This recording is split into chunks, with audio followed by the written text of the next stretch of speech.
இந்த யூஏல நான் படுறதெல்லாம் கஷ்டம் நான் நினைச்சிட்டு இருக்கேன். ஆனா சீரியஸா ஒரு 10 வருஷத்துக்கு முன்னாடி வந்தவங்க, அதுக்கு முன்னாடி வந்தவங்கலாம் எப்படி இருந்திருப்பாங்கன்னு யோசிக்கிறப்ப தான் ரொம்ப ஒரு ஒரு மாதிரியா இருக்கு. ஏன்னா 10 வருஷத்துக்கு முன்னாடி ஆண்ட்ராய்டு ஃபோன் கிடையாது, நெட் கிடையாது. நெட் இருந்தாலும் ரீசார்ஜ் பண்ண முடியாது. ரீசார்ஜுக்கு காஸ்ட் அதிகம், நெட்டுக்கு பைசா அதிகம்.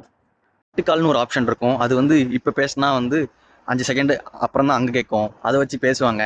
இப்போ நான் இருந்த ஏரியாலேயே எனக்கு தெரிஞ்சவங்க ஒருத்தவங்க வந்து அவரோட 18வது வயசில் வந்திருக்காங்க. 18வது வயசுல வந்தப்பெல்லாம் 10 வருஷத்துக்கு முன்னாடி அந்த இடம்லாம் ஃபுல் பாலைவனமா இருக்கும். நான் இருக்கிறப்பயே பாலைவனம் மாதிரி தான் இருக்கு. 10 வருஷத்துக்கு முன்னாடி எப்படி இருந்திருக்கும் பாருங்க. நம்ம ஈஸியா வேலை பிடிக்கல, அது பிடிக்கல, இடம் பிடிக்கல, வேலையை விட்டு போகணும், 1 லட்ச ரூபா 2 லட்ச ரூபா காசு கட்டிட்டு வேலை பிடிக்கல அப்படின்னு சொல்லிட்டு ஈஸியா போயிடுறோம், கடன் ஆயிடுறோம். ஆனா அவங்களாம் எப்படி இருந்திருப்பாங்கன்னு யோசிச்சு பாருங்க. அப்படி சர்வே பண்ணி தான் இப்போ இங்க பெரிய பொசிஷன்லாம் நிறைய பேர் இருக்காங்க. இப்போ ஏன் எங்க அப்பா கூட, எங்க அப்பா எங்க மாமா கூட 25 வருஷத்துக்கு முன்னாடி ஃபுல்லா உள்ள ஒரு பாலைவனத்துல தான் வேலை செஞ்சிருக்காங்க. அதுவே எனக்கு வந்து எங்கள் அப்பாலாம் சொன்னதே கிடையாது, நான் இப்போ வேலை செஞ்சுருக்கேன்ப்பா அப்படின்லாம் எனக்கு சொன்னதே கிடையாது. ஆனால் நான் இங்கே வந்து பார்த்ததுக்கு அப்புறம் தான் எனக்கு தெரியுது எங்கள் அப்பா எங்கள் மாமா பிள்ளைலாம் ஒரு தனி மரியாதை வந்தது. எல்லாம் அப்டேட்டான இந்த உலகத்திலேயே நம்மளால சர்வே பண்ண முடியல. அப்டேட்டே இல்லாமல் இருந்தப்போ அவங்க எப்படி இருந்திருப்பாங்கன்னு யோசிச்சு பாருங்க. அதனால வேலை பிடிக்கல, அது பிடிக்கலன்னு கஷ்டம் எதுவுமே யோசிக்காதீங்க.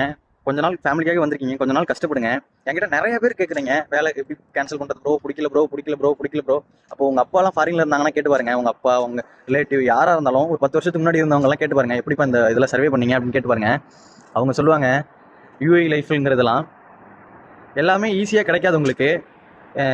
இங்கே யூஏயில் இருக்கவங்க சொல்கிறேன், யாரோ ஒருத்தர் தான் உங்களுக்கு வேலை வாங்கி கொடுத்துருப்பாங்க, ரெஃபரன்ஸ்லேயோ இல்லை கமிஷன் வாங்கிட்டோ ஏஜென்சி மூலியமாவோ எப்படியோ, ஆனால் வேலை வாங்கி கொடுத்துருப்பாங்க. ஆனால் இந்த வேலை கூட கிடைக்குமா அப்படின்னு சொல்லிட்டு நிறைய பேர் ஏங்குறாங்க. நிறைய பேர் எனக்கு மெசேஜ் கூட பண்ணுறாங்க, ப்ரோ ஏதோ ஒரு வேலை ப்ரோ, வேலைக்கு வந்தால் போதும் ப்ரோ அப்படின்னு மெசேஜ் பண்ணுறாங்க. 2 வருஷம் ரொம்ப கஷ்டமாக தான் இருக்கும். அதை திக்கி திணறி சர்வே பண்ணிட்டா அதுக்கப்புறம் லைஃப் மாறும்னு நான் நம்புகிறேன். ஏன்னா அதே மாதிரி மாறினவங்க நிறைய பேர் இருக்காங்க. அவங்கள பார்த்ததுனால தான் நான் சொல்கிறேன்.